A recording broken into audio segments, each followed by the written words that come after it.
Hello viewers, আজকে আমরা দেখব কিভাবে উইন্ডোজ 11 কম্পিউটারের একটা অ্যাপসকে রিপেয়ার অ্যান্ড রিসেট করতে হয়। How to reset and repair any apps on Windows 11। তো চলুন শুরু করা যাক। প্রথমে আপনি আপনার কম্পিউটারের start button right mouse click করুন, তারপর সেটিংস অপশনে ক্লিক করুন। সেটিংস অপশন থেকে অ্যাপস ক্লিক করুন, অ্যাপস, এবং ডান পাশ থেকে ক্লিক করুন ইনস্টল অ্যাপস। তাহলে আপনার কম্পিউটারে যে অ্যাপসগুলো ইনস্টল করা আছে সবগুলো এখানে দেখাবে। এখান থেকে আপনাকে চুজ করতে হবে যে কোন অ্যাপসটাকে আপনি রিসেট অ্যান্ড রিপেয়ার করবেন। ধরুন এই নোটপ্যাড অ্যাপসটাকে আমরা রিসেট অ্যান্ড রিপেয়ার করব। তাহলে ডান পাশে 3 ডট বাটনে ক্লিক করব, তারপর অ্যাডভান্স অপশনে ক্লিক করব।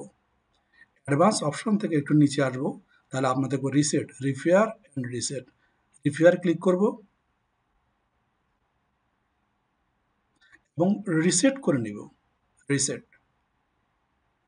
তাহলে আপনার অ্যাপটি রিসেট হয়ে যাবে, রিপেয়ার হয়ে যাবে এবং আপনার প্রবলেমটিও সলভ হয়ে যাবে। তো ভিউয়ার্স, আশা করছি এই ভিডিওটি আপনাদের কাজে আসবে। সো ভিডিওটি লাইক করবেন এবং চ্যানেলটিকে সাবস্ক্রাইব করে পরবর্তী ভিডিওর জন্য অপেক্ষা করবেন। আসসালামু আলাইকুম।